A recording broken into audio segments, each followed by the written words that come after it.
anticipating for this feeling that I get from you. We have to turn to you to pray our salah for you, Allah. أعوذ بالله من الشيطان الرجيم بسم الله الرحمن الرحيم الحمد لله ثم الصلاة والسلام على نبينا محمد صلى الله عليه وسلم وبيري لا متنا مجفوك بقى الله سبحانه وتعالى وكسايا نكسا بيبينجل بيكو يجتوى نبينا محمد صلى الله عليه وسلم تبازا الله ريچنga ekisiga byonna ekyengera ky'obusiramu nga tumuwanjagira akitukuumireko attaasooka afiiri ne bakadde baffe n'ab'emikwano n'ezzadde lyaffe baganda baffe abatuliza nammwe abatulaba olunaku lwaffe lwa mukaaga nga tuli mu programu eddamu ebibuuzo bye bamuwandiise oba bimuweereza. Nja kusooka kukulembeza ensonga bbiri. Gwali online okuwola muganda w'omusiraamu omulala gw'olaba ali eyo ajjukira omusomo guno asobola okuba nti aganyulwamu mu ebyo tutambulira mu bulamu bwaffe. Ensonga ey'okubiri okusharinga post eno ku page yo osobola okubaayo omulala asobola okutuusibwako amawulire gano tusaba Allah akkiriza omulimu ogwo. Olunaku lwali tulina mukadde waffe Imam Ahmed Sulaiman Kyeyune ng'era yagenda okubeera nti atwanukula ebibuuzo byaffe. Nja kusaba oba olina ekibuuzo kiwandiike insha Allah era tusaba Allah atteekemu ebyo ebisobola okubeera nti bujjukiriziddwa tubikolerako. Mu kaseera kano nja kusaba mukadde waffe Imam atwe ku salaamu era ngera mukalubirizaamu katono abe ekigambo kyasooka otusibirira oluvannyuma tutandika ebibuuzo byaffe. Bismillahi rahmani rahim. Alhamdulillah thumma salatu wassalam ala ashrafil anbiya'i wal mursalin afdalu salawatillahi wa salamihi wa barakatihi alayhi. Amma ba'du, assalamu alaikum wa rahmatullahi wa barakatuhu. Wa alaikum assalam wa rahmatullahi tubaza Allah kyatuwadde obuwangazi alhamdulillah era nga obubaka bwenja okusooka okusibirira omwoyo gwange n'ogwa munaffe atulaba kwe kwongera ekitabo kya Allah Quran ebiseera buli kanaku okuba nga otunulamu. Omuntu yenna aw'ekitabo kya Allah Quran ebiseera afuna ebintu bingi mu byo byafuna. Allah tabaraka wa taala mutaasi birwadde eby'omutima, ensaalwa, stress, pressure, obutaagaliza kubanga futwa efubitizi byonna. Olw'ensonga nti ebintu endwadde ezo ez'omu mutima omuntu gyakoma okuba nti awa ebigambo bya Allah obudde, gyakoma okuba nti ategeera nti Allah wadde oli zitampadde n'atakwatibwa ate ensaalwa. Allah mmanyi era ayina ensonga lwaki tampadde n'awooti. Endwadde amukwatibwa fitina abeeraawo omutwe gumuluma abeeraawo alowooza akimanyi obanya nti Allah wange ndaba. Kati endwadde ezikyasinza okuba nga zitutawaanya nti ngenda mujjawa abaana bakaffizi bagenda kukajjabwa nkozi enteetaamu eno yona bakimanyi manya nti Allah yampa bano abaana tayinza kulima baliisa tayinza kulima bawa fiizi amakulu ku Qur'ani kwa obutebenkevu. Kati stress eyo tubaako rent mujjewa pressure biki nokakkana kyabatuga nti wanunazzilu min al-Qur'ani ma huwa shifa.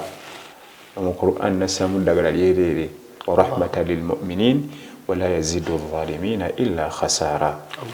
Qur'an ejudemu kisa ddagala eritagambika. Kati agalwadde ngaago stress, pressure, enswalwa, butaagaliza, eddagala erisooka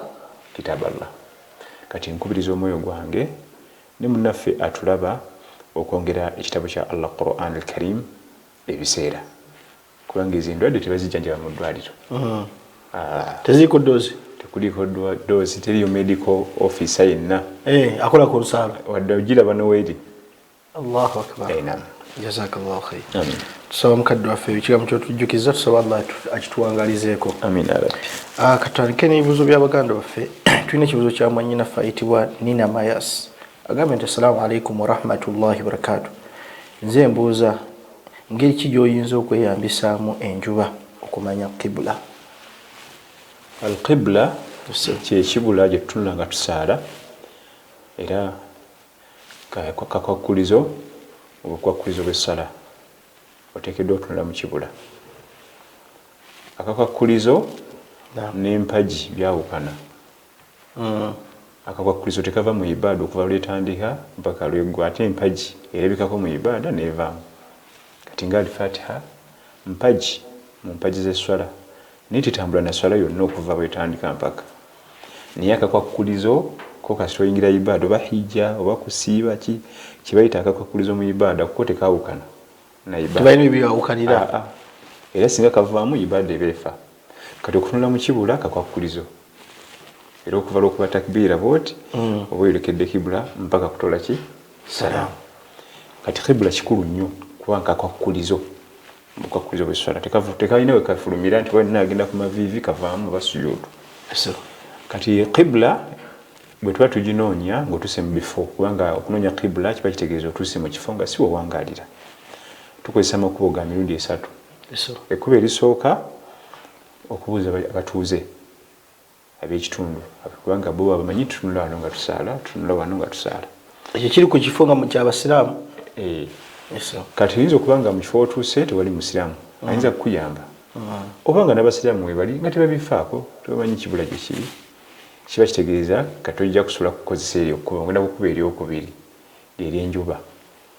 Naye ekyo kikola ng'enjuba gy'eri, oyinza okuba nga mu nsi mw'oli mulimu winter, enjuba terabika. Oba esswala ezitali za njuba nga magaribi nga naddala isha, naddala swalatul isha, kubanga magaribi ne subuhi oyinza okutetenkanya olw'emmambi. Kati bwe kiba nga enjuba ekyasobola okubaayo, tugiteeka ku sayidi eya ddyo gy'eva, tugiteeka ku sayidi eya kkono. Bw'ofuna enjuba gy'eva teekayo ddyo, gy'egwa teekayo kkono, wakati awo ewali qibla biidhnihi tabaaraka wa taala. Then bwe kigaana ekyo nga tewali njuba, kuba ne Nabbi sallallahu alaihi wasallam yali yava mu lutalo n'agala asaale, ne bafuna bagenda osusula ekiro, n'agala asaaleko ku layiri. N'abuuza be yali nabo nti mulowooza n'ekibula kiri ddawa? Ne batandika okulaga ekibula naye baakayanamu. Wabambaga kiri wano mulaga nedda, okusinzira bwe twasalidde isha kina kuba wano, okusinzira gundi buli omu n'aleeta ebibye. Kati nabo bali bagala kusaala, Nabbi n'abagamba sallallahu alaihi wasallam buli omu asaale waatebenkerera nti weekiri naye alambewo. Bagenda otuuka ku subuhi nga tewali yatunudde mu kibula, nga okusinzira enjuba gy'evudde, ne Nabbi yennyini sallallahu alaihi wasallam yasadde biduuni qibla, yatunudde mu qibla. Kati kyetutegeeza wano nti bwe kiba nga waliwo obuzibu osobola okutetenkanya. Tetenkanya omuntu oyo gunaatebenkera nti wano wali qibla, alhamdulillah otunula. Naye oba tutunudde mu kibula nga tosobodde Allah kuwa tawfiiki kiteeba, Allah ajja kuempeera biidhnihi tabaaraka wa taala. Kati ekkubo erisembayo lirizoga nti eya namba 4 kubanga erya namba 3 tetenkanya. Ngende nti kati kiri wano, kijja kuba kiri awo. Naye totunuddemu Allah ajja kuempeera. Ekkubo erisembayo ye kampasi, naye kampasi tetugisaako nnyo birowoozo. Era ensonga ki ogisembeza nayo? Lwaki eri mu namba 4 tetugisaako nnyo birowoozo kampasi, olw'ensonga nti esuula emikisa gy'okuba nti esula giri waggulu. Obanga mulimu otuzo tubeeramu tugireesera okuzannya oba twayiikako oba twayisa ku mpewo kati nebanga ekuwa kifu. Tewalilayinga nnyo ku kampasi, ate oba olina Google nazo era nebiba kampasi, naye togirayingako nnyo, naye osobola okugikozesa singa obanga oliddwayo qibla. Kitegeeza mu mugenda ne bu app. Bu app obuli mu Google omwo. Naam. Jazakallah khair. Imam kino kyange kivuddemu ekyo. Muziba akola atya ng'anoonya ekibula? Ebintu by'abannaffe abaliko obulemu bikwewuunyisa, Allah tabaaraka wa taala yawukana. Bw'akola ago gonna amakubo ng'okubuuza batuuze, n'okubuuza batuuze enjuba gy'eva, bwaba byonna biweddewo anyiikira bunyiikizi waba atebedde wewabeera ekibula. Bamuzibe ne bakiggala balina obulamu bwanjawulo. Naliko e Masaka omwami asomesa bamuzibe n'abuuza nti asomesa bakiggala, n'abuuza bakwata Qur'ani, nga asimanyi bakiggala bakwata Qur'ani nga bukyambeerawo bamuzibe bemmanyi bebe hafidh naye kiggala kyatwa omunene. Naye bwe twagenda okunoonyereza tulina wano Sheikh Ismail Lukeberwa musomesa waabwe nnyo, Allah mutukumire, amiina ya Rabbi. Twagenda okumaliza ofuna ansa nga tebasobola, kubanga ekisooka sign language ntono, tebalina nnyukuta nnyingi, sura ntono 3-4 ezokati onomuterezo otya nti eyo qaf ta qa sin sad obiterezo otya ti wano olwo maddi wano kwegamba butono nnyo akwata mu n'atumanya nti al-Fatiha yange ntawula nayo era naye yagimusomesa yabasona okumanya nti kati asome bubi abala tosobola nkifuna jasija kusaaza busaaza sala naye musajja yamubuuza nti bakiggala bakwata Qur'ani era bwe bali ebitabo byabwe biruwa musomesa naye wabakiggala n'abaffe bakwateko Qur'ani naye twagenda okizuula nga mu bimu Allah kasita akikuggyako aba akuggyeko kumpi buli kimu matu Allahu akbar ate abantu basinga looza maaso kubanga tulina abamanyi ba irimu nga bazibe kituufu naye tewaliyo mumanyi wa irimu nga kiggala taliyo abamanyi bo bangi nnyo batusomesa bawarabu bangi batusomesa bamasheekh nga talaba naye nga tomunyenya mu irimu Imam Ibn Baz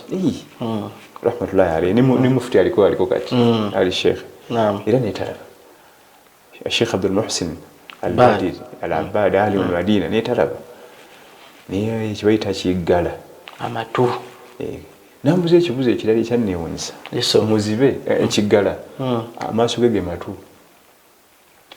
kati yangana nti babira mu ssala okuva ku sujuudu jjukira amatu ataba gabisi mu kuvaayo wano nga imamu akuba takbiira afiiringa bano abamuliraanyi nti kati tuvaayo ku sujuudu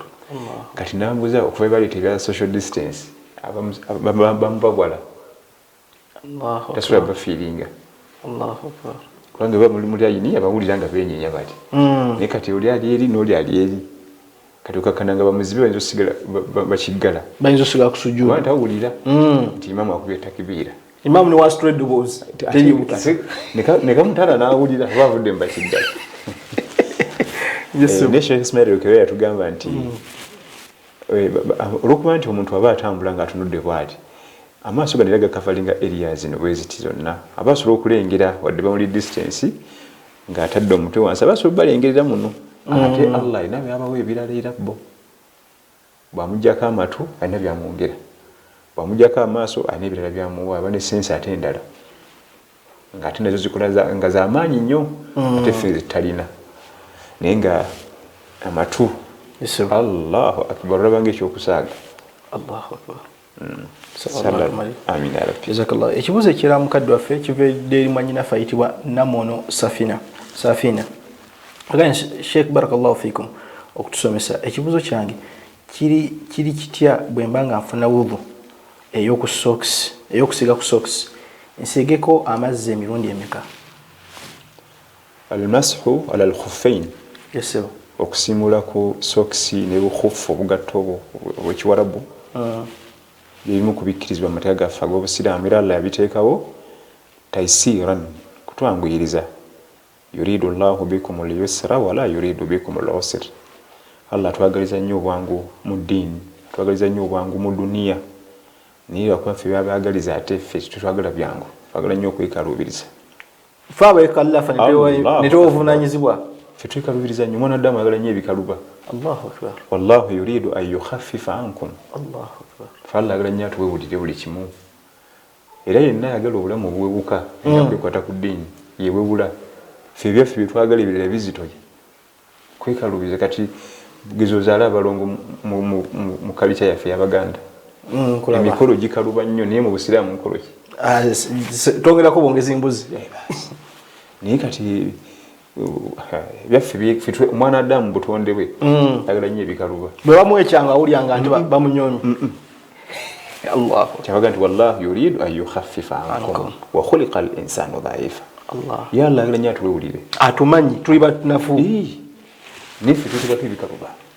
kati mubimu byaterawo okwanguza okusimula ku sooka ezo naye tusimulako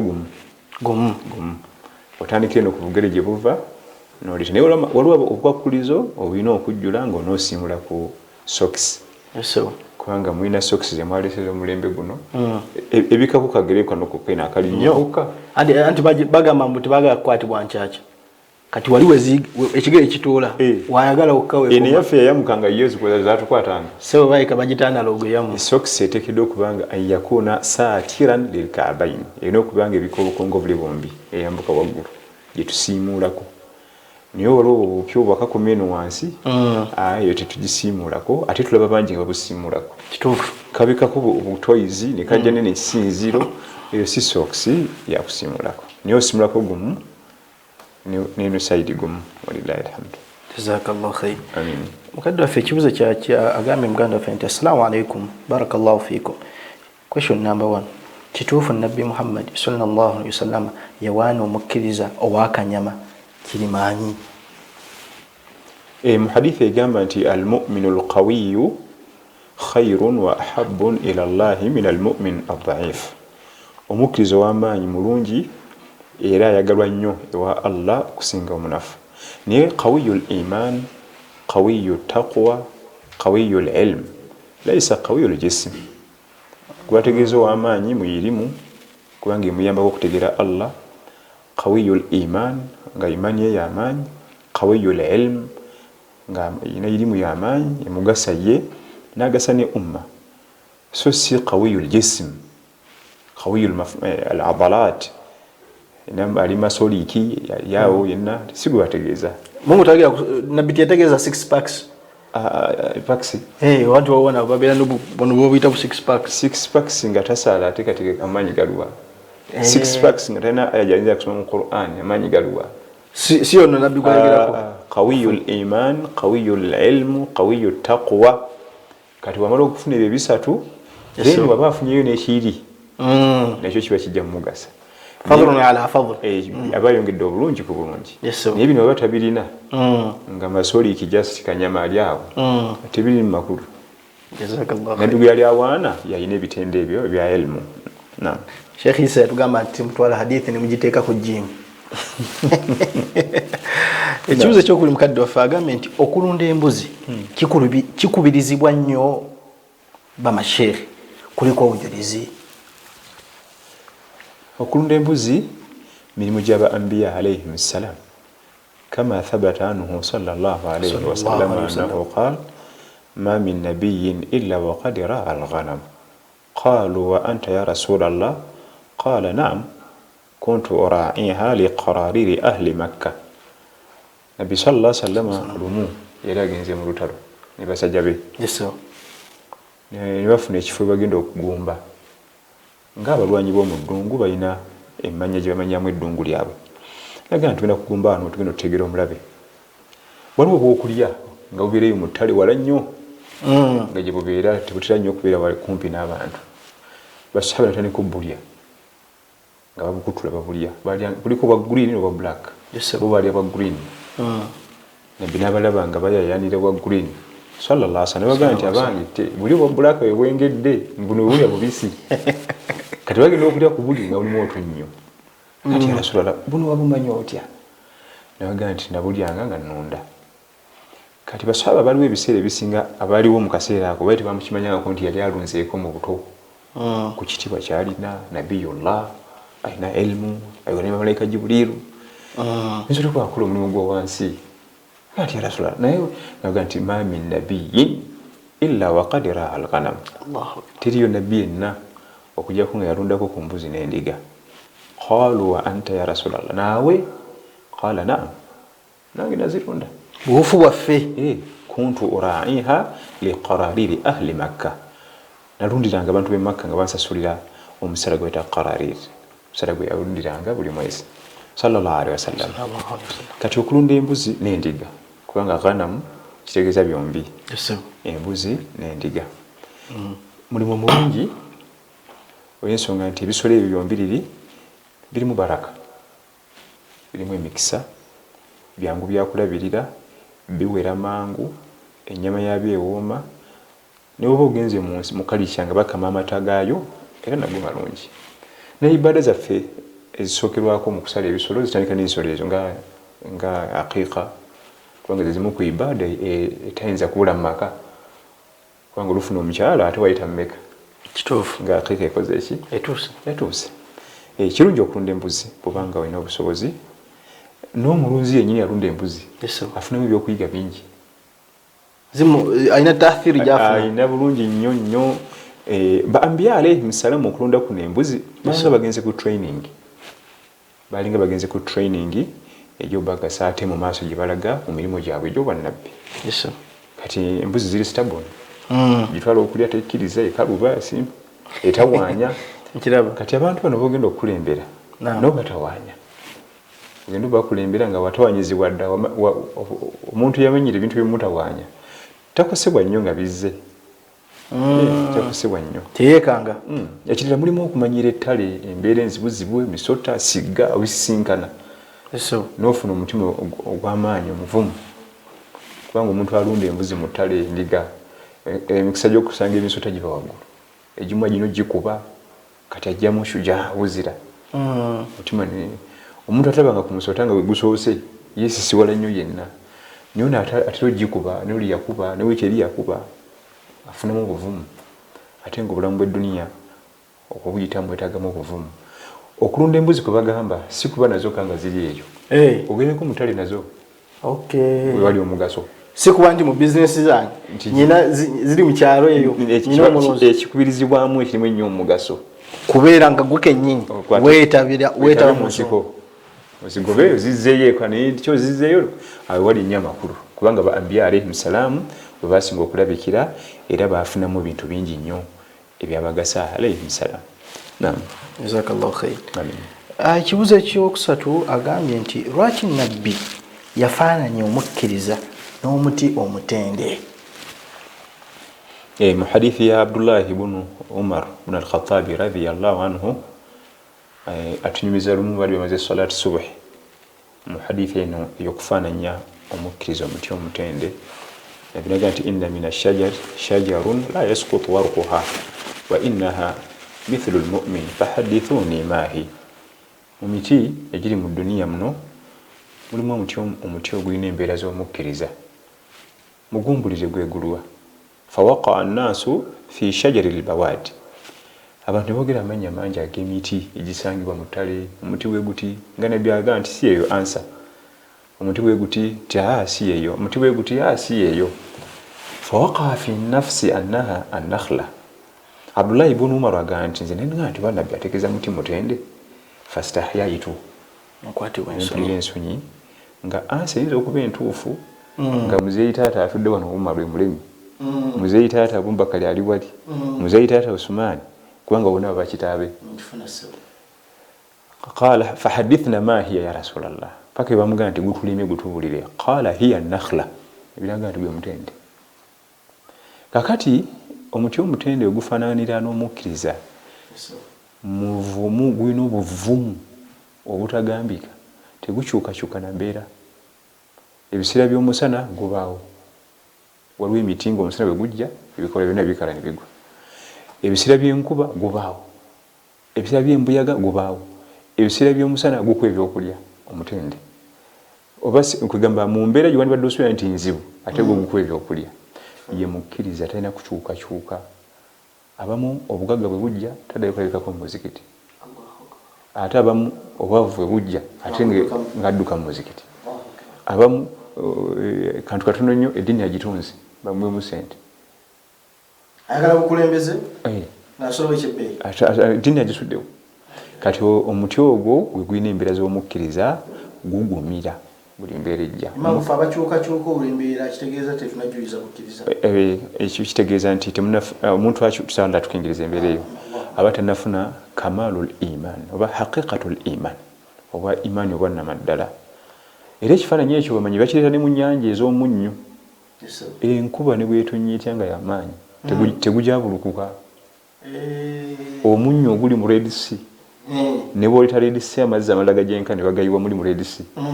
Testi esigala eri egi. So si nti olw'okuba mwayiseemu amazzi mangi kati testi enaabuuse ekyo bata haqiqatul iman. Alina haqiqatul iman ebizibu ebigenda okujja byonna ne bimutomera kufiirwa maali etokomose biki testi esigala yemu. Naye guno omunnyo gwe balunze mu mazzi agali mu sefuliya oyiwamu tampeka egi kati abasinga kyekika kya imaani gye tulina. Buli konna akatulumba bwe kati ejabulukuka. Nabbi sallallahu alayhi wa sallam kyava afaananyiriza embeera z'omuti ogwo omutende ku mbeera z'omukkiriza gugumira embeera zonna ez'obudde tegusula eraga nti la yasqutu waruquha gwo tegusula bikola byagwo mu mbeera z'obudde perekite wakasana gusiga n'ebikola byako waggulu era nga bikyali bya green gwe wabeeramu abasajja abo wabeera emiti egyo sawa ne mu jamia waliwo egiri kati ekyekulu ennyo ekyokuyiga ekiri mu hadithi kuguma si kukyukakyuka kudda eno kudda eri embeera ezze bweti embeera esuse bweti waliwo olubeera ye nga buli ekijja kimukyusa buli ekijja kimukyusa busente butono nnyo bwe buti ng'eddiini yagitadde tusaba tatumye ziyara amin mukadde waffe ekibuzo kyakivudde eri muganda waffe nga kikulina akakwate nekiwayanukudde bamuyita Miyunga Shafiq agamba assalamu alaikum warahmatullahi wabarakatuh Sheikh tweyanziza nnyo nze ekibuzo ekyange mu kusiiga ku sokisi amagulu gombi tugasiigako lumu oba era tulina okugulu kwe tukulembeza barakallahu fikum ensiiga ya sokisi okkirizibwa okugasiiga olumu era nga kyekisingako obulungi era osobola okusiiga okumu nozaako okulala byonna bikkirizibwa jazakallahu khair kibuzo kyakivudde eri muganda waffe omu agambye nti lwaki agambye mpulira nga mukyala wange mukooye takyalabika bulungi Sheikh nkole ntya saagala namutunulako ddamu ekibuzo agambye nti mpulira nga mukyala wange mukooye takyalabika bulungi Sheikh nkole ntya saagala namutunulako subhanallah sala tabaraka wataala tutaase amin ya rabbi embeera efaanagana bwetyo amin eyo sababu nuzuli ya surati mujadila nga bwakyogedde bwekityo sababu nuzul ya surati mujadila qad samia allahu qawla allati tujadiluka fi zawjiha wa tashtaki ila allah hawla bint hakim mukyalo ono bwe yajja maka ga nabbi sallallahu alaihi wasallam okutuuka bbaawe Awus ibn Samit muganda wa Ubadah ibn Samit radiyallahu anhuma bonna banna Madina Awus ibn Samit yabasa mukyala we Hawla nga muwala muto naye abaana bajja ne baliraanigana nnyo ne basukka okubeera abangi nga baliraaniganye omukyala endabika ye nga talina budde bweyonja buggwawo ono akaaba oli atwadde onayagala kino onayagala kiri kati sahaba nalaba nga omukyala takyamulabikira bulungi nayagala okumuta balina ebigambo byange byakozesanga nga bakikozesa nti ngwe nkulaba nga maama wange bakutadde naye Hawla nagenda ewa nabbi sallallahu alaihi wasallam okwekubira enduulu ya rasulallah mukwano gwo Awus ibn Samit agamba nti antadde waqad akala shababi obuvubuka bwange bwonna yabulidde amaze obuvubuka bwange bwonna saali wenti nasonga ne ku bifo bye kino ekifo kyaliwo ekiti kino ekifo kyaliwo ekiti naye ye nabifuula bwati kati ngamba ngende nabbi n'atumya omuvubuka ono Awus ibn Samit radiyallahu anhu naye ebigawo yamugamba agamba nti kanzireyo ndere mukyala wange ndabirire mukyala wange mbere ne mukyala wange ebireetera oluusi okuba nti omukyala katola atakyakulabikira bulungi bwali omufuna wafa beauty ate nga yeggwawo ekimuleetera okuba nti takyalabika bulungi tewatunulira bya nabbi sallallahu alaihi wasallam wafa beauty kinakulembeza kirimu ebyo ebiggwawo nkufuna ssebo kubanga ekimalawo beauty ekimu ku byewuunyisa nga kyekisooka okumalawo beauty kumulaba nnyo kasi omuntu yenna bw'oba nga ojja mutunulako nnyo nnyo bwe weddingana ekintu okitunuulira kifa value nkufunye kifa value n'abali mu bibuga ffe tutenda mu binyirira abaliyo tebalaba bukunyirira bwabyo imamu mmazeemu ama nkufuna ssebo kati ekyo kyo tujja kiwala ate ye mukadde waffe ate onoogala omutunulako tojja kugaana ekyo kimu ekyokuba ekimalawo beauty yazaala abaana akula kakyava kyova olaba nti kati tutakyakulabikira bulungi naye fa in karihtumuhunna fa asa an takrahu shay'a wa yaj'ala Allahu fihi khayran kathira oyinza omutamwa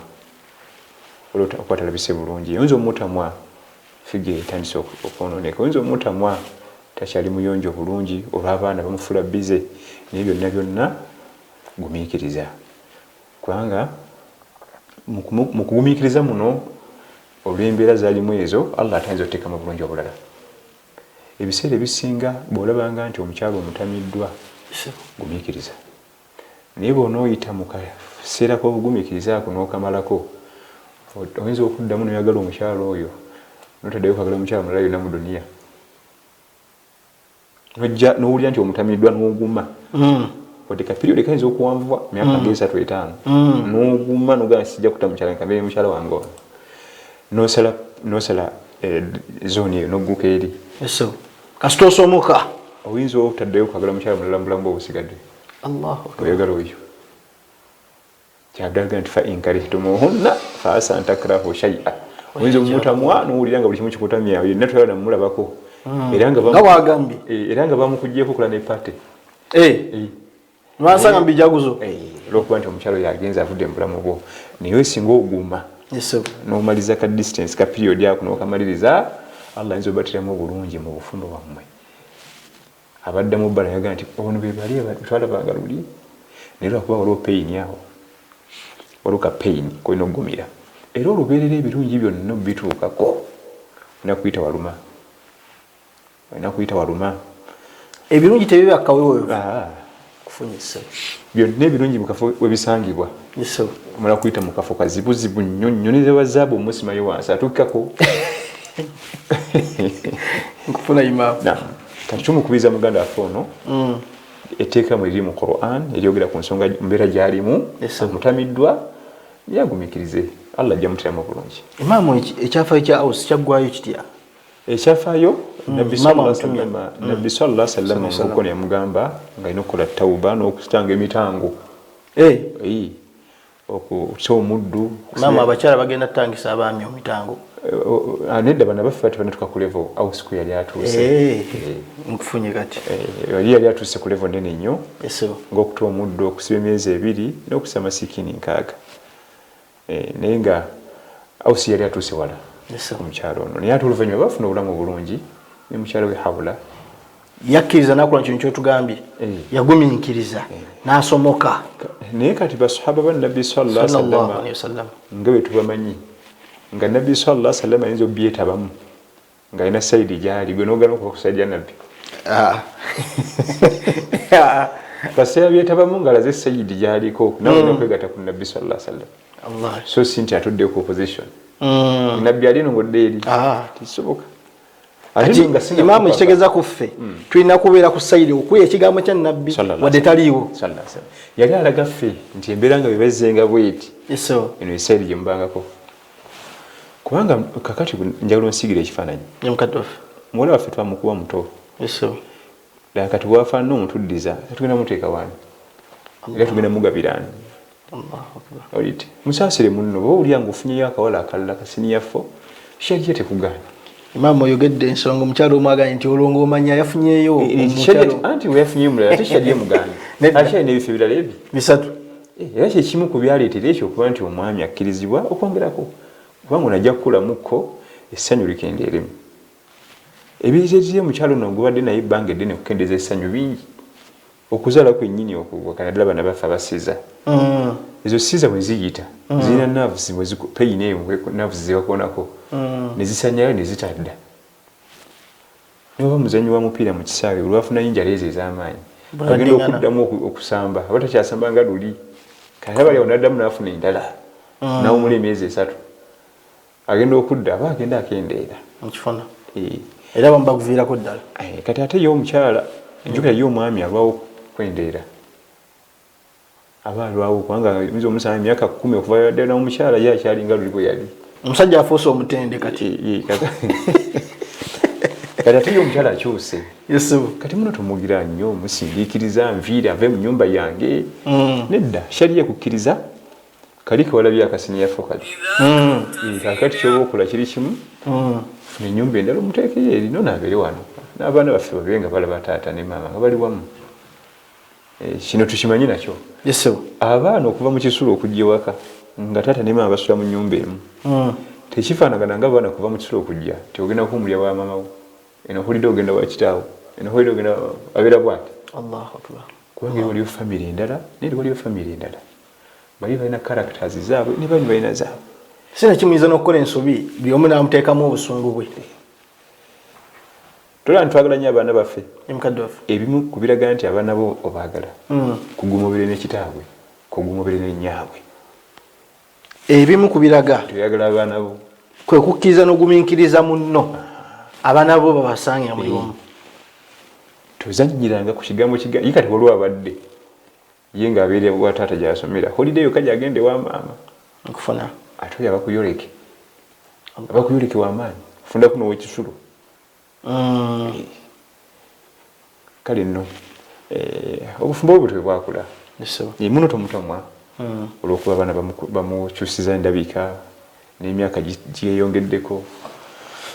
mugumiikirize inshallah lowooza musinga badde muwolawo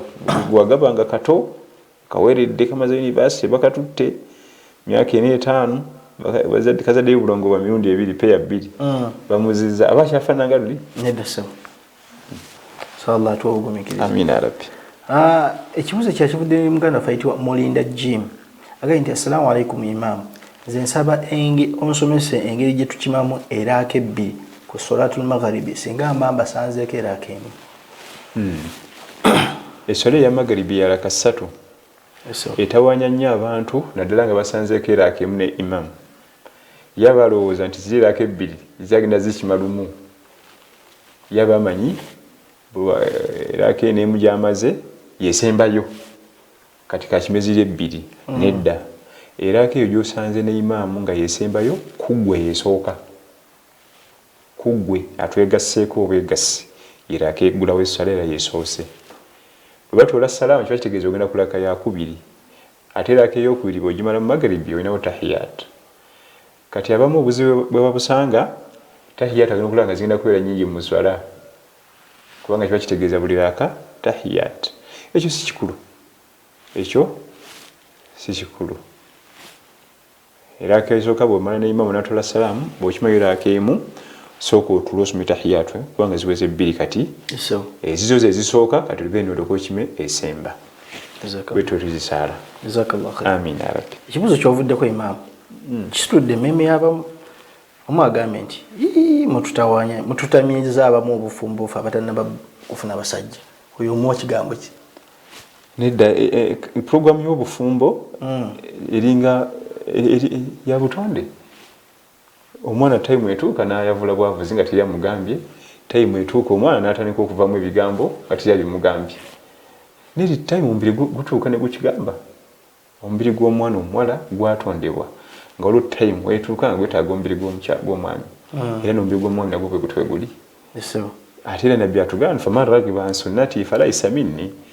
kati agambye tumutamize obufumbo olw'okuba twogedde ku bizibu ebiriyo we watali bizibu awo waali we watali ayinza okuba nti ali wasinga ebizibu wowe bitali ene dunia bwe terimu bigezo buli kaseera naawe wennyini waali nga talina mwami oba talina mukyala nawe wajjuddewo bizibu byerere kati ali bulungi nnyo tugaye nti ali bulungi talina kizibu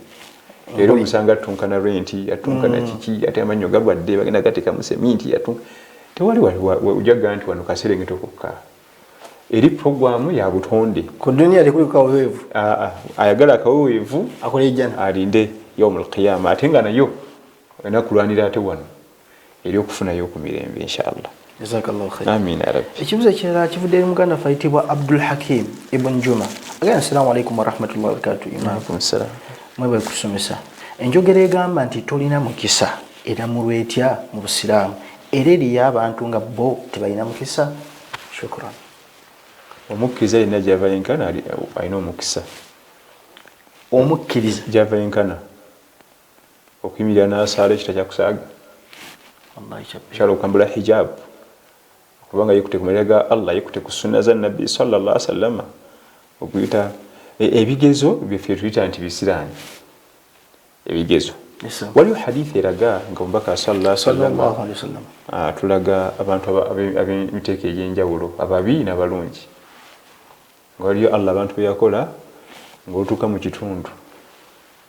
ogenda kulabikako mirembe n'ekifa kibadde kirina ebizibu nga kigenda gendamu emirembe nebabirayo abalala nga Allah yabakola nga ye waatuuka mu kafo ajja n'embeera nzibu n'atabula buli kimu naye era abantu abo era ogenda okubamaliriza gye bava ne gye benkana ono ataliiko mirembe abamujeemwera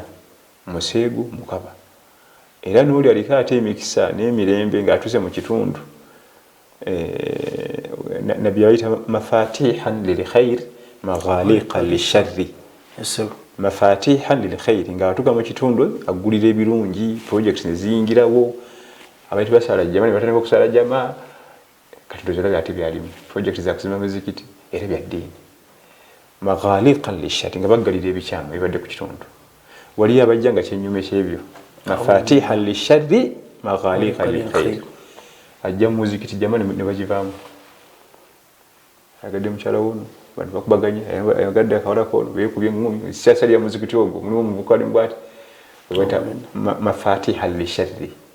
ye ayina ebisunzo bigulawo ebibi maghaliqa lilkhair ate ebirungi yabiggalirayo ate jama tabagobye muzikiti Allah naye tetugaa nti simikisa ye mujenyi mumbuye kenyine bamunonefu mutungo oyo noli ate mafatiha lilkhair agulira ebirungi ye kenyine bamulungi nokutya Allah tabaraka wa taala so singamba nti bwolaba omukyala ng'ekigere kyakula bwekiti nti waba wabisiraani obanga yakula bwati bane babigenda kifuna ensonga lwaki batugamba nti bano basenga banakebera obugere amalakebera bigere ekyo si kituufu nti luyo lwaffe oba lulina n'emikisa nedda ebikolagana n'emikisa tumanyi gye giva Allah tabaraka wa taala yagigaba so si nkula ya bigere oba nkula ya kikula kya muntu emikisa giva maaso wa Allah tabaraka wa taala era yagigaba era yagimma gwabasazeewo okugimma tumusaba agitwe ya rabbi naam jazakallahu khair ekibuzo kya kivudde eri muganda waffe ayitibwa Abiola Isaac agambye thanks a lot for Abiola baba Nigeria kyandiba Abiola linnya lya Nigeria Abiola Isaac Thuraya Islam Media Uganda agikonyeko naga thanks a lot for the good work. I need to know the ruling on higher purchase. Higher purchase cheki bankulimbi bagire bayawe batulemu batuwandikire higher purchase cheki nga tugenda inshallah agambye nti nabaweesa Madina agambye nti assalamu alaikum wa rahmatullahi wa barakatuh Sheikh, if we did nikah while pregnant and after I delivered, is that nikah right or we better do another one? Because we have 3 children right now. Ababana ba haramu oba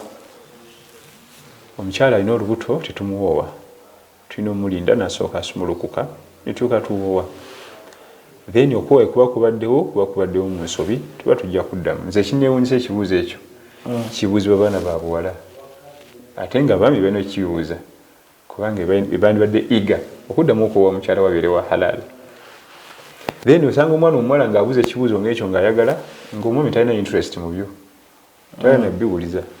tontawanyira baseekabo sibiddamu nabimala sibiddamu ebyo nabikola nabimala kati omwana omuwala ne wabanga akinamu interest ng'ate munne teyabyagala era kibamu obuzibu olite bwe kiba nga kyalimu nga twali tetumanyi tuba tunokiddamu tetumanyi netuwoowanga omukyala alina olubuto eri ayega nti wala yahilu lahunna an yaktumna ma khalaqa Allahu fi arhamihinna. Allah agaana abakyala bakweka embuto mu kaseera k'okufumbirwa n'alukweka nayingira obufumbo n'agenda omusajja n'olubuto kiri haramu okweka ebya bitondeddwa mu nabaana zaabwe ayogere nti onendamu olubuto kubanga waliwo bambi abaami abamu babuuwa nga tamanyi omukyala n'alumusiba ekyo kiri haramu n'atwala omukyala alina olubuto lwa mwezi gumu 2 oba lwa wiikisi 2 naye nga omukyala akimanyi era omukyala oyo yafuna omusango. Bwe tuba tukitegedde tuddamu okuwoowa naye situddamu byonna amahale gaba gaggwa tetugaddamu n'emikolo nabbijaga nti alinu nikah naye tuba twakimala nakyo tuddamu mukolo gwakuwoowa gwokka. jazakallahu khair. Ekibuuzo kirala kivudde eri Shafa Love. Sheikh, namulwa ntya nga mbeera n'omuntu akola shiriki naye ng'ate nze simukola? Olamula omukola kudda okubirizibwa omukola ku ddaawa ekisinga obulungi butabeera naye kyekisinga obulungi ebbanga lyabeera nga alina omukisa ogumwewala akola ekyo asenge ewalala bwe kiba nga alina obusobozi kujjako nga tewali busobozi tewali kyakikolera tulina wakuwangalira walala naye bwe kiba kisoboka mwesambye kubanga era ajja kukosa nga bwolaba nti oba omuntu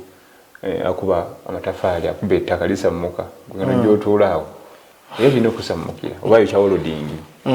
kuliko ensasi ezimansuka oba atunda kalifuwa perfumes era zijja kufumukira kati n'omuntu alimu akola kiriki tolowooza nti akosa ajja kukosa singako bulungi mumwesamba nobeera ewalala naye nga mukolako daawa okuggyako nga tewali buddukiro tulina wakulaga tulina wakusula naye wekibanga osobola vaawo naye nga ate twekutulawo daawa kubanga yeetaaga okulungamizibwa sigaa nti ate namugaana n'agaana okulungamya kutwala obudde bungi okugamba omuntu ave ku kikyamu kitwala obudde buwanvu sikitegeeza nti womugambirako oti wakyusiza kubanga Allah tugamba nti innaka la tahdi man ahbabta walakinna Allah yahdi man yasha tuyinza kulungamya gwe gweoyagadde Allah yalungamya gwaba yagadde era kiba kuba nti waliyo akola daawa nga bwebagamba yalunga mu kaseera ako yandibadde nabbi sallallahu alaihi wasallam naye yagamba abantu b'e Makka ne bagaana n'abagamba ne bagaana emyaka negigenda mu 10 ne bagaana 13 ne bagaana n'asenguka nekitaawo omutwe abo naye teyabivaako ngaffe bagamba nti nze nkooye ngezezaako mugamba namugamba emirundi 2-3 nga ndaba takyusa nembivaako si 2-3 genda mu maaso tokoowa togaba piriyodi tinze kasita mugaba emirundi 2 n'agaana nga mbivaako nabbi sallallahu alaihi wasallama yabagamba emyaka n'emyaka nabiyullahi nuh alaihi salam ali myaka 95 naam jazakallahu khair amin ekibuuzo kiri ekyabadde kigamba nti ekya hire purchase kitegeeza omuntu okugula ekintu mu installments ekyokulabirako nti omuntu ogenze mu dduuka ng'oyagala kugula ssaawa olinaga nti wompa cash ntwala 5 bw'oba ogenda zireeta mu bitundu nti oleetayo gwe mu kitundu 2 ojja kusasula $6,000 kakati ekyo kiri mu kitabul buyun okugula n'okutunda albayu wa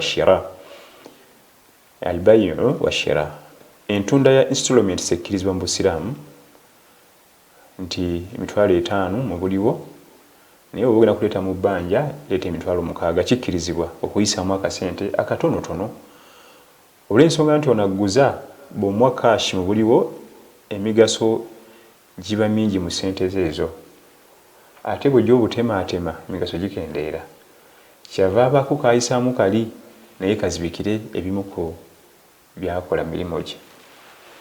pikipiki ya $5,000,000 cash $6,000,000 installments ekyo kikkirizibwa wabula kalusambulira bwava ne biyingira mu haramu ye period yokusasula sente tukwadde emyezi 6 okusasula sente ezo naye singa sente ezo ziyitamu emyezi 6 giyitamu ate namalayo sente ezo nga tuzirinyisa ate awo haramu bwe buva ekyo kiba kifuuse haramu era tekikkirizibwa nemukubisaamu olukere era ebifuuse muteeko mu miteeko gya riba kituufu ebiseera ebisinga kampani zonna ezitunda amamotoka wano ezitunda amayumba biki byonna bakkiza installments naye ekibitta kiri kimu akabakuliza akagamba nti ogenda sasulira omwaka gumu naye bwe guggwako nga tonnakumalayo nga tongezaamu sente bweziti ate buli weziyitako nga zeeyongera ate mwetuuka nga linga tasasulanga nakaati ekyo kiri bifuula haramu kubanga kiraga nti olumirirwa munnaffe ono ekimuganya okuba nti asasula lumu butaba nazo ekimuleetedde okuba nti akeeriwa okuleeta sente butaba nazo ate gwolinyisa ninnyise ennamula ya sharia ku nsonga eyo kikkirizibwa okusasula mu installments ebbanga bwe liggwako lye twateesa tetumulinnyisa era tusigala tumubanja ezo ekyo bw'osanga nga balina bwe batunda embeera efaananga bwetogula so si nti kasite period eno eyitako bweti nti ezibadde $3,000,000 ziba zifuuse 3.5 bwe yeeyongerayo nga zigenda mu 4 bwe yeeyongerayo nga zigenda mu 5 ekyo tekikkirizibwa muteeko mu miteeko gya riba ennaku zino riba bamukyusa bayisa obukolomoni kati waliwo gwe nalabye omulala baba bagenda kukuula kakadde ng'ojja n'emitwalo 10 n'ogiteekawo ne bakuwola akakadde kati bakakyusiza bukyusa bulijjo bakuwa miliyoni oziemu mitwalo 10 kati ate kati kadiba ke kasooka yeedi ne baleka bakuwa akakadde ko n'ogenda era ojja kuzza akakadde kumbe era 10 walikola ki waliteekayo osaaga n'omuyudaaya aseka abasajja tebatudde sallallahu tutaasa kaseera akyusa ati Allahu akbar kati magoba gosooka otuusa jangu n'akakadde okateeke wanaffe tukuwa erete 10 akakaddeko Allahu musta'an kati bano balabanga abagenda nti wano tewali riba tubampa akakadde era kenzizaayo kumbe riba gwe yasooka okola ki okulya jazakallahu khair amina ekibuuzo ekyakivudde eri munnyinaffe ayitibwa Bushra Sulaiman agambye nti assalamu alaikum warahmatullahi wabarakatuh Sheikh mbuuza bigambo ki byenjogera nga nvunnamye oluvannyuma lw'okwebaza Allah sujudu shukuru mu brackets nzikirizibwa okwogererawo ebigambo mu lulimi lw'entegeera naam sujudu shukuru sujudu tilawa sujudu sahawu ebyo byonna bika byakuvunnama wonna twogerawo edduwa yemu eya sujudu sala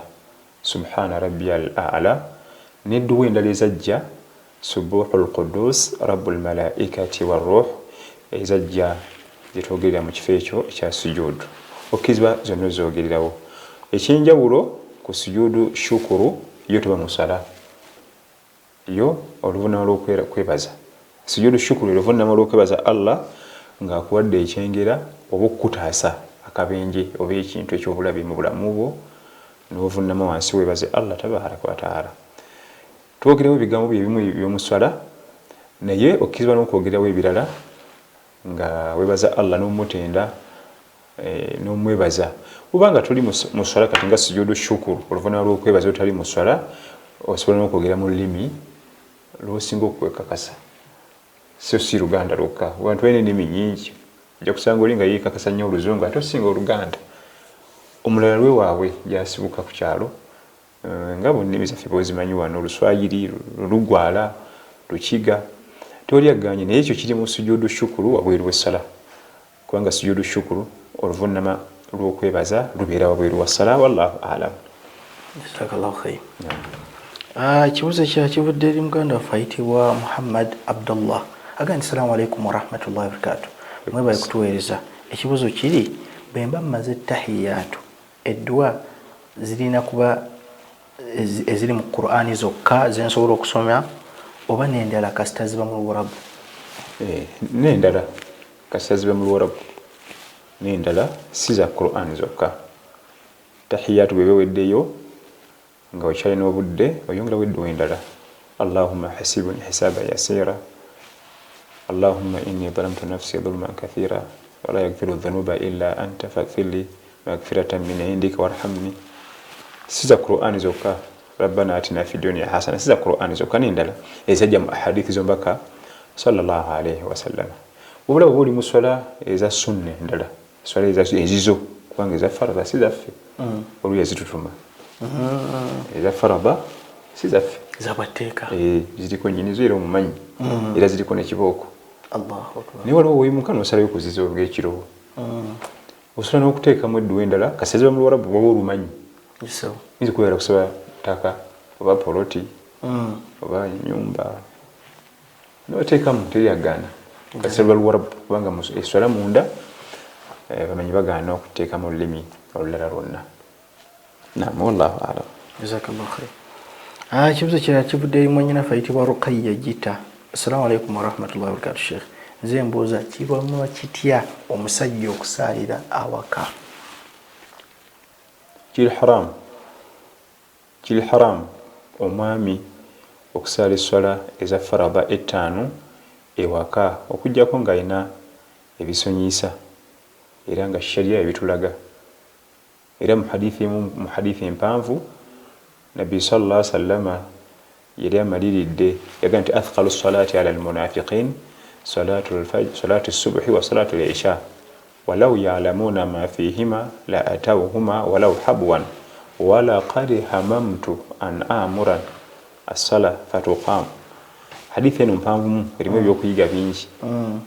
yali alaga ebitindu by'abannanfuusi lwaki abitulaga twekebere tuleme tuyinza okuba tuli bannanfuusi eswala ezisinga eswala abannanfuusi basi eswala ziba zitowerera naye ezisinga eziri athqal eswala zonna ziri thaqiila ala almunafiqin ekyo kitendo kibi tulina okyewala tetubeera mu bannanfuusi ngaeswala zitutawanya ogenda ku muzikiti Imaamu nkulabanga ogamba nti kati nze atasalirako ddala nanga omunnanfuusi atasalira ddala kubanga mpulidde ogamba nti swala zonna zizitowerera bannanfuusi kati bwe zitowerera zonna olwo bafuuse munnanfuusi nabbi kyatugambye kati natugamba nti ate ziri athqal kubanga waliwo enjawulo wakati wa thaqiila ne athqal eziri athqal ziri ezi bbiri subuhi ne isha zino zirinanga ttaani buli bubadde kiro kati zino zizitoyedde ddala naye nabbi agamba nti nali ndeese enniya ndagire bakime eswala nteekeyo imaamu agisaaze ngende mu mayumba g'abantu nga bwe tukonkona tusangamu omwami fa uharrika alaihim buyutahum nzikumeko omuliro buli maka gensangamu omwami nga tazze ku muzikiti omukyala kuba ye wali wowe ye omukyala naye nabbi yakikyusa sallallahu alaihi wasallama ng'agenda kukosa n'abatakwatibwako swalatul jamaa kubanga mukyala kati ennyumba y'omukyala ogyo kyasulewo alina musango ki abaana bookyereza ennyumba yawe banabe bakawo olw'okubona omuntu omu atukosa effa 8 n'akireka naye ekyo kyokka kyokka kiraga ki obubi bw'omwami obutagenda kusaala ku muzikiti obubi bw'omwami obutagenda ku muzikiti kusaala swalatul jamaa erimu ebirungi enkuyanja oyinza otya okuleka ebirungi ebyo fi duniya wal akhira ntandikira bifunya wano ku duniya kati kanku ekyokulabira ku salati subuhi akawiwa akakatukuba Allah ganti wa subuhi idha tanaffas Allah alayira obudde bwa subuhi nga busizza akawiwa ddagala organiza ffe zikeetaga akawiwaako era omuntu agenda ennyo kusaala ku muziki naddala salati subuhi akawiwa konekamu-kubako aba mulamu nnyo empewo ereeta nashat ku obwongo okuba active ekiwumba akalulu kati anaani abifuna agenze ku muzikiti kati oli ajja kubuuza ate ye omukyala teetaga kawewaako omukyala alina system ey'omwezi yeeyoza buli mwezi yalina hiv system yeeyoza buli mwezi Allah tuwa ebintu bino yasinga otwagala atwagala nnyo tubeere healthy kati gwe otagenda bwoti okutambula kawewaako tojja vuganya mukyala oli mu byobulamu ye system egisettinga ndala olite salatu waliwo riwaya nti innama yaakulu dhiibu min alghanamu alqasiya jukana nti nabbi yalunda nnyo abeera nnyo mu ttale era ebyokulabirako ebisinga aleeta bya mu ttale kubanga alimanyi omusege mu mbuzi gulyamu yeyawudde yali ategeeza salatul jamaa asalira embuzi nga ziri wamu zirya omusege gutya okujjawo kubanga ekisooka omulala baalabawo ekyokubiri bwe ziba wamu zeegattagatta kubanga naye omusege gwenkana embuzi zeegattagatta nezigulwanyisa kati akabuzi akamu bwe kavaako ne kasemberayo nebbali nga gye kaliira gukasika asalira eka sheitaani eyanga omusika asalira mu office mu katale mu dduuka lye sheitaani eyanga omusika naye mujje tuliire wamu bw'obeera ku masigiri eno ng'osala ne banno mu jamaa sheitaani ekusangamu obuzibu ku lwaki baada magaribi seeka mawejje nga ayimuka ng'atwala ebigabo 2 nga bikonda ku mutima baada subuhi seeka gundi nga naye ayitayo ekikye nga kikonda ku mutima naye bansalira eyo mu ofisi mu gardens simanyi ku hoteri simanyi bikoze tutya nga gyasalira eyo omusege tegumulabako ate nga nabbi atugamba nti dhiibul insan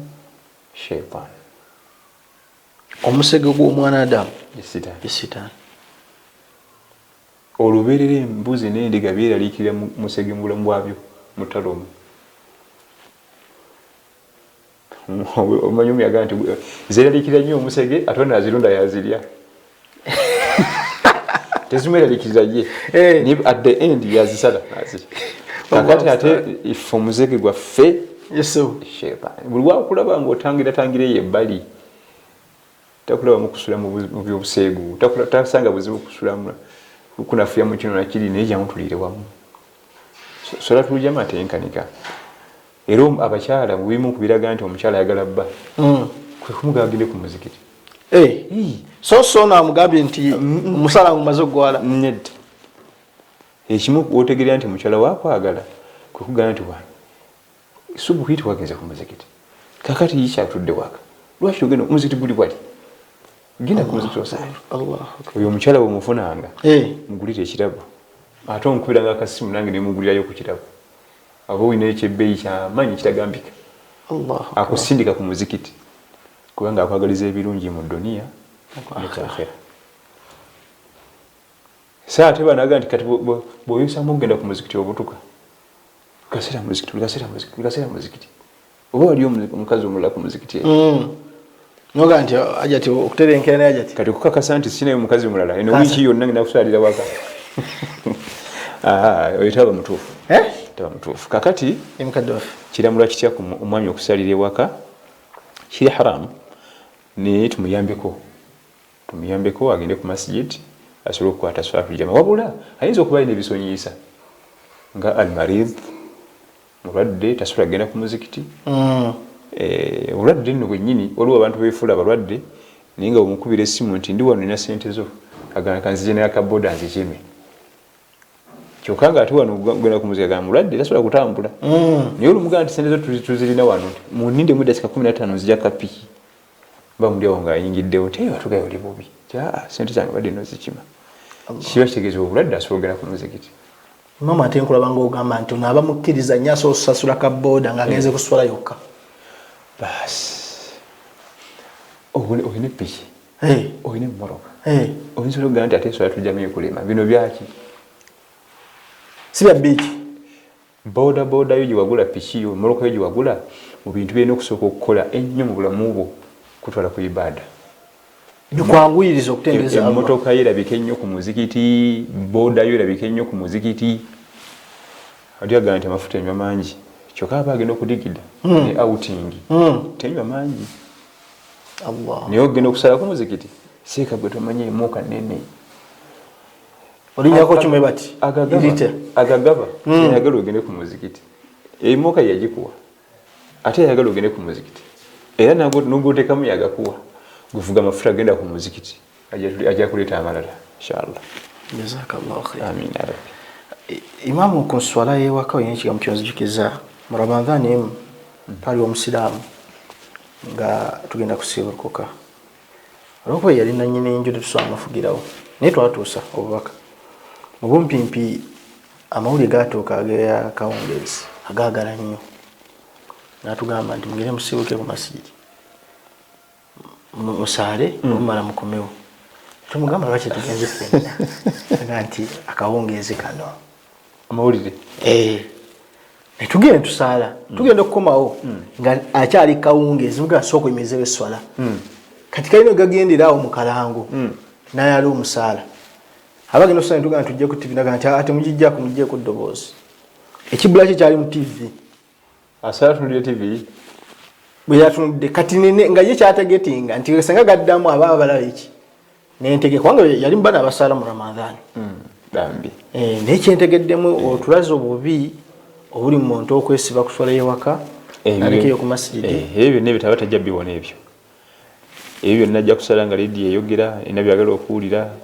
so ku muzikiti tosobola bantu baze kusala nga otekako leediyo zo swala ya jamaa teyenkanika oluusi mu swala muno mu jamaa mwe tubeera abamu tuba banafunafu nga situli balungi ewa Allah naye nga mulimu abayimiriddemu nga balungi naffe netufunire omukisa netuyitira ku bali abalungi betuli nabo ne baali nabo bonna kale basonyiye bonna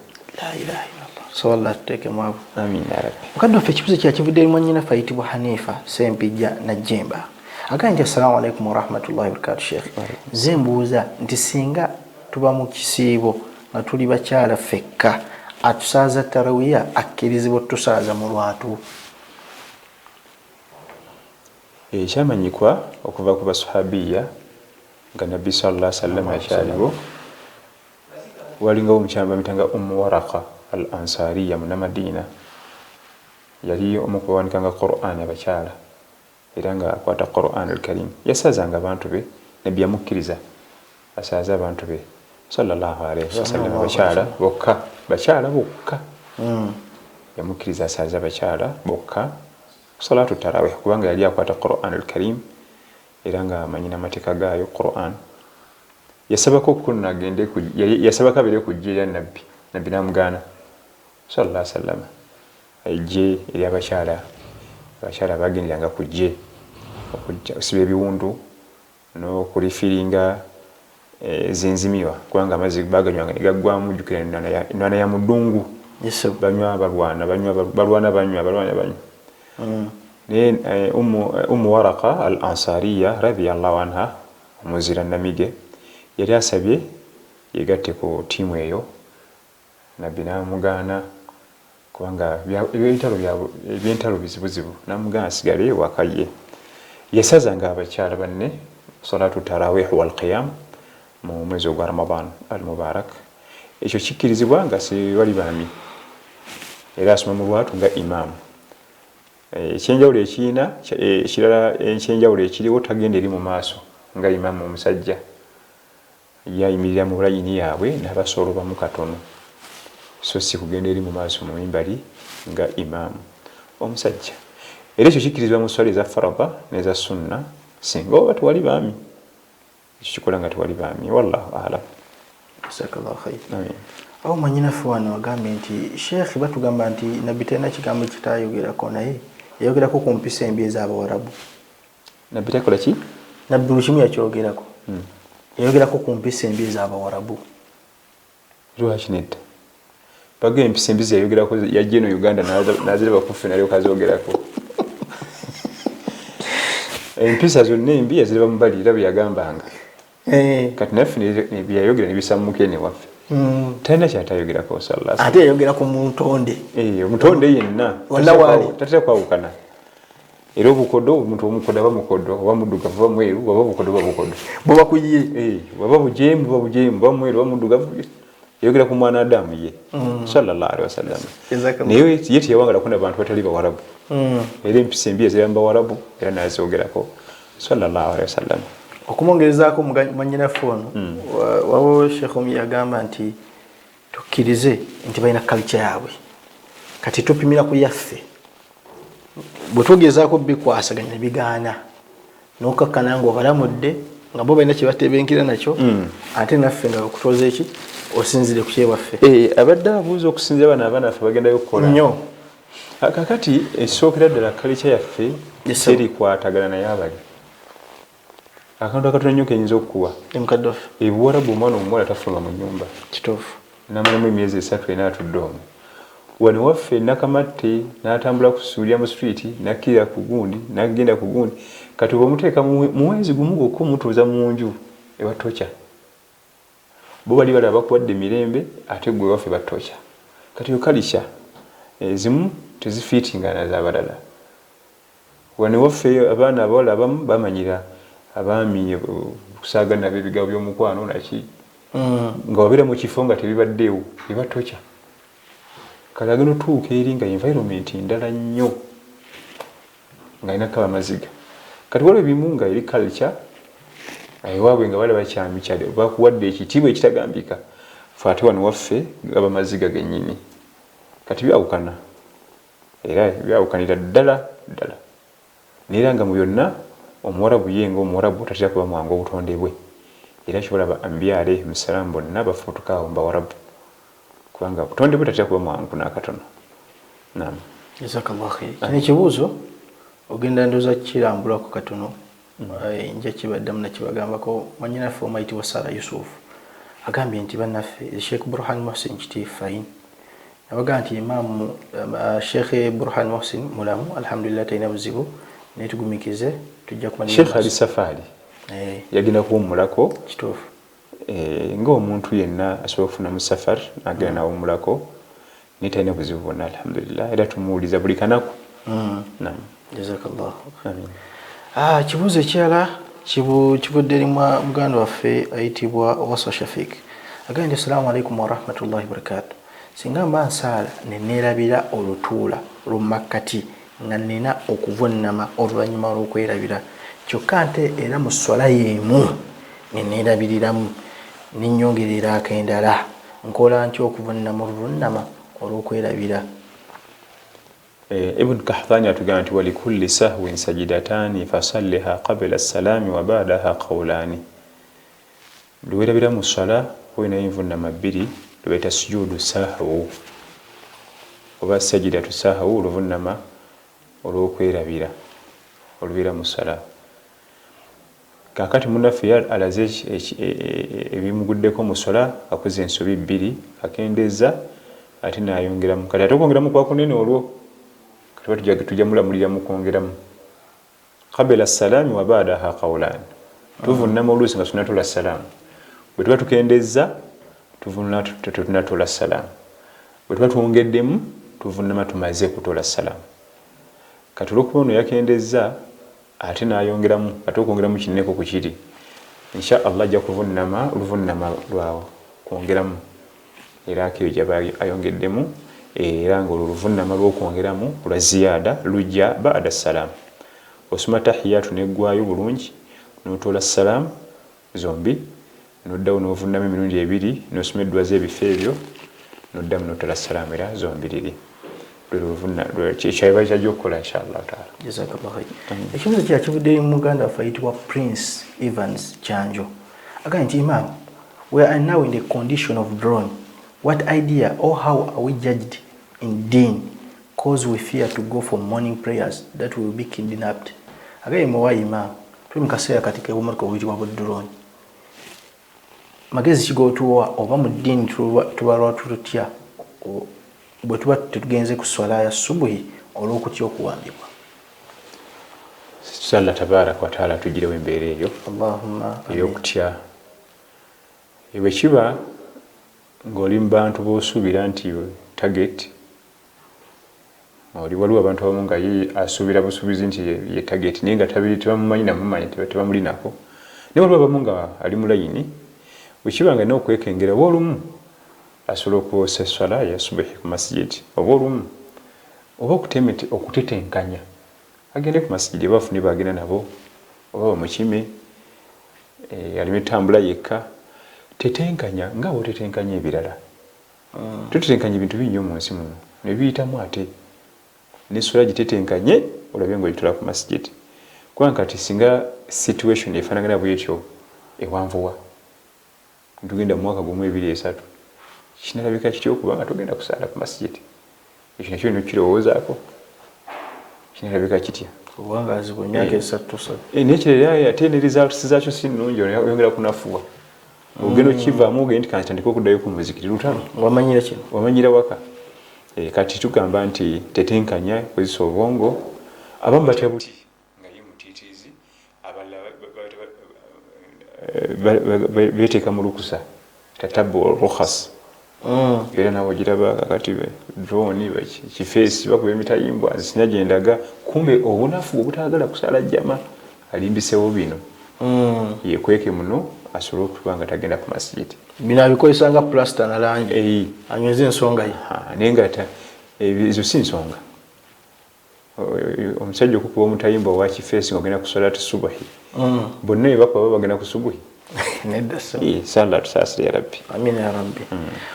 Ekibuzo kyakibudde wa Wahabi Bashir agambye assalamu alaikum wa rahmatullahi wa barakatuh Sheikh, what are the procedures for a lady to revert to Islam before nikah? Abaffe imam sokoddemu ekibuzo ekikozesa ekigambo revert naye nsuubidde nti agambye nti what are the procedures for a lady to revert to Islam before nikah? Omukyala okudda mu busiraamu otana kuwoebwa wakozesa revert ndezo kiba kudda abange yaliwo n'avaamu yali alutazze kati mbu ndowooza tuwe bibiri wabadde murtad omukyala asiramuse olw'omwami oba omwami asiramuse olw'omukyala wadde ayagala omukyala naye nga okumumuwa alina kusooka kusiramuka oba ayagala omwami okumufumbira alina kusooka kusiramuka ekyo kyabulabe nnyo kubanga batasiramuse lwa ddiini asiramuse lwa bigendererwa birala ate ebyo bigendererwa bijja kufuna obuzibu gye tulaga mu maaso kakkana ng'eddiini agisuddewo tofumbirwanga mwami olw'okuba asiramuse lulwo oba tuwasanga mukyala olw'okuba asiramuse lulwo kubanga obufumbo enkya bugenda kugendamu kibuyaga bwanaawo oba bwati gumu 2-3 n'eddiini yo nayo yiyo ngikulekeddeawo ne hijabu zo ne swala zo nze nzizeeyo ku byange gwe nakima nvuddemu kubanga bakimye gwe si ddiini bw'abanga omukyalo yagala muwoowa oba mwami omufumbirwa nga mwawula eddiini alina kusooka kuyiga ddiini then wamala okuyiga eddiini n'olyokumulaga ebyomukwano naye bw'asooka omukwano nga tamanyi ddiini ate ddiini taba tasiramusa lwa ddiini asiramusa lwa bigendererwa birala ebifunira obuzibu ebigendererwa ebyo n'eddiini wagikomya kati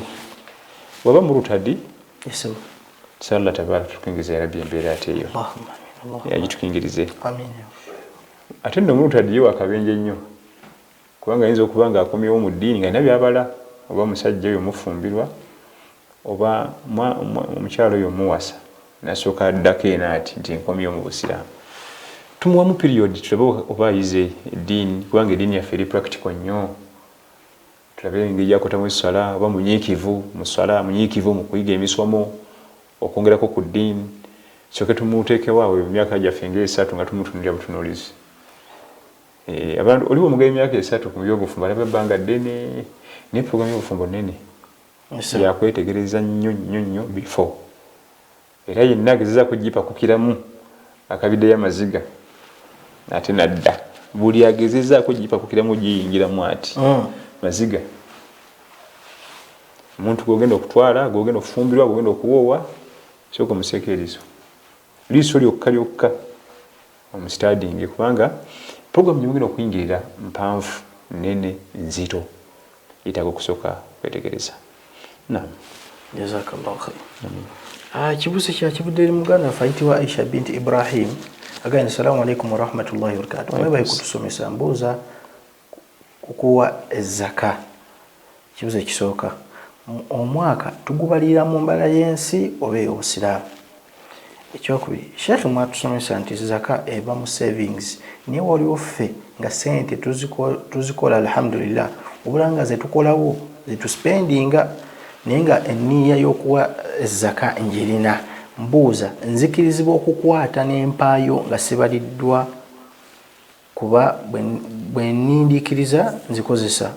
ate mpa sinatuuka kugiwa omwezi ogwandibadde gusinga obulungi okubaliramu gwe gw'eddiini embala y'emyezi omwaka ogw'eddiini Allah gwayogerako mu Qur'an al-Karim inna iddata ashuhuri inda Allahi 12 shahra omuwendo gw'emyezi maaso ga Allah egye 12 Muharram paka ku Dhul-Hajj yewandibadde obaliramu naddala nekino nakyo kikulu ebigambo byonna ebyajja mu Qur'an al-Karim Qur'an yesinga otulaga ekituufu bw'oba okifunye ky'oba osigaza tugamba nti Mekka gamba Makka kubanga kyekiri mu Qur'an al-Karim tugamba nti Medina gamba Madina kyekiri mu Qur'an al-Karim bw'oba olina ekiri mu Qur'an al-Karim ebirala bireke bw'oba osobola okukozesa ekize mu Qur'an al-Karim yesinga otuwa ekisinga okuba ekituufu ekisembayo ku top obutuufu kati nawe osobodde okola emyezi egyo egyajja mu Qur'an al-Karim kyegisinga obulungi naye ate olaba tagimanyi nga bakaluubirirwa ng'ajja kwanguyirwa gino nakyo la ba'sa biha ekirina buzibu biidhinihi tabaaraka wa ta'ala ekyokugamba nti zakat wa mu savings era bwe kiba ekyokugamba nti wa mu savings kyokka ekyo si kituufu kubanga tugenda okubala omuntu mu dduuka lye tubala ne capital atunda seminti ensawo ziri mmeka zitunda sente mmeka nti miliyoni kati miliyoni 5 nazo tuzibaliramu ekikulu ennyo bw'ogenda kuwa zaka yita sheekhe w'omukugu wo gwe tugamba bugayi nti nze nja kutetenkanya mpeeyo ze ndaba eri ibaada mpaji z'obusiraamu tokola nga bw'oyagala mpaji ya busiraamu rukunu min arkani al-islam ngera bw'olaba nti hijja tuyinza gikola nga bw'oyagala okusiiba tusiiba nga bw'oyagala oba kubanga okusiiba kuno kwalinga tusiiba nga bwe twagala twandigenza okutandika Ramadhaani nga bamu bagikendeezaako oga nti kangira kakejjulako ku Ramadhaani ereme kummenya nnyo kiba kubanga buli nga bwe twagala tusiiba twandigenza okuyingira Ramadhaani nga abamu babuza ennaku 10 sinakyo okubeera nga basibakoze mbale batusatu bbiri ziri mpaji za busiraamu nyini kuzitusaaka ina kwagala tuzikole gwe tosuubira nti ojja kuwa buwi nga bw'osuubidde yita omukugu ng'omubuulire bw'oyimiridde yajja kukubalira insha allah akunnyonnyole bw'oba oyagala kusaddaaka yo saddaaka olugi luggule ogira saddaaka baabu maftuh lugi luggule bweyagalira wonna okusaddaaka naye bwe weeyogera ku mpagi y'okuwa zaaka sooka oyita omukugu sooka oyita olaba emooka bwe beefudde era oyita makanika tuyinza kukwata magalo mbukansibeesibe wano tuvuge tugende tubimanyi kati naye empagi yita omukugu inshallah. Jazakallahu khair. Mukadde ffe tusigaze dakika 5. Tumalize ekibuuzo kya mwannyinaffe ayitibwa Jaliya Janaka agambye nti Sheikh okusasula looni ya maama wange nga saagala abiddemu mba nkoze haramu. Nedda okuyambako mukadde wo ng'ali mu buzibu obumugjemu okuyambako omukadde wo ng'agudde mu haramu ng'omuyamba bamufulumemu oba tokoze haramu kati gwe ate gwe otamusasulira ani anaamusasulira ola ne waba muganda wo buganda wo ow'eddiini nga abadde alina obuzibu ng'obeera omuyambako so siga nti yo looni sijja kuyingira mu haramu anti kati ali ku tayimu yakwenenya akola tawuba asazeewo abiveemu oba olina obusobozi omuyambako omuyambe nabyo tugamba sallallahu alayhi wasallama unsuru akhaka zaliman au madhlumu muganda wo lubeerera mutaase oba yali azamaanyiza oba yali azamaanyiziddwa mutaase muyambeko kati ate oyo si muganda wo onugadayirako muganda wo wa ddiini naye ate oyo mukadde wo oluganda olwammwe lwa musaayi oyo ate ye akakatibwako nnyo okuba nti omuyambako okufuluma mu zambiri yagwamu wallahu alam. Jazakallahu khair. Baganda baffe abatuliza namwe abatulaba olunaku lwaleero tugenze tusaba Allah akkirize ebisobodde okuba nti bitujja tuziddwa tusaba Allah teekinayo ebitonde ebisobodde bikolerako. Manyize n'ensonga 2 nga mbajjukiza nti essomero eritambulirako online erimanyiddwa nga Thuraya Islamic Online School okwewandiisa kugenda mu maaso. Nja kukusaba okube ku namba z'essimu zino oba ku WhatsApp yazo osobola okuwuliziganya nabo ofune omukisa ogusoma eddiini yo ng'egendera mu mbeera y'ekibiina oba nnyukuta ku nnyukuta ekigambo n'okitegeera omusomesa n'akuwa obudde n'okiggusa. Ennamba y'essimu esooka eri 0704 919 83. Ennamba ey'okubiri 0700 099 1455. Era osobola okubatuukako ku mutimbagano gumanyiddwa nga website www.thurayaonlineschool.com. Sijja sussa bigambo byange awo nsaba Allah ateekemu ebitonde ebijjukizibwa nebikolerako ekyekisinga obulungi. Subhanaka Allahumma bihamdi ashhadu an la ilaha illa anta astaghfiruka wa natubu ilayk. Assalamu alaikum wa rahmatullahi wa barakatuh. بسم الله توكلت على الله. بسم الله والحمد لله. سبحان الذي سخر لنا هذا وما كنا له مقرنين وإنا إلى ربنا اللهم لبيك حجا. اللهم لبيك حجا.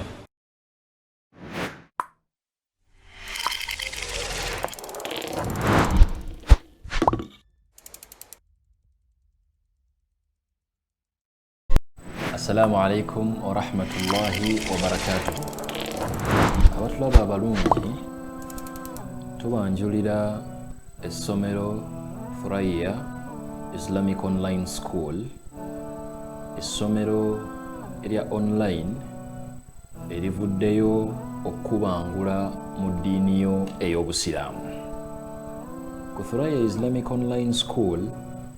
omuyizi asomera wonna waali mu nsi yonna, anti okusoma okusinga kuli ku mutimbagano gwa internet okusobosa buli omu okuyiga eddiini ye okusinziira yonna gy'asinzidde. Ntwala omukisa guno okubanga mbayita mbakoowoola mujje mutweyungeko ku ssomero lyaffe erya Thuraya Islamic Online School osobole okuba ng'obangulwa mu ddiini yo ogitegeere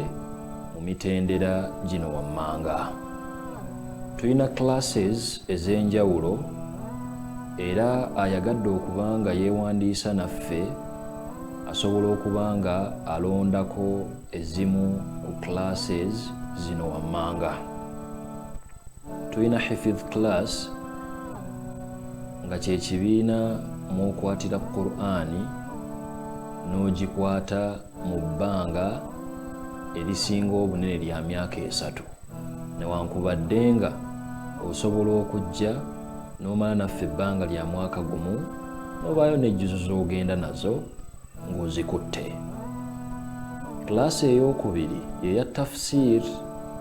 Tafsir nga kitegeeza okuyiga amakulu ga Qur'ani nga mu mwaka gumu oba oyize amakulu ga jjuzu 2 mu Qur'ani yo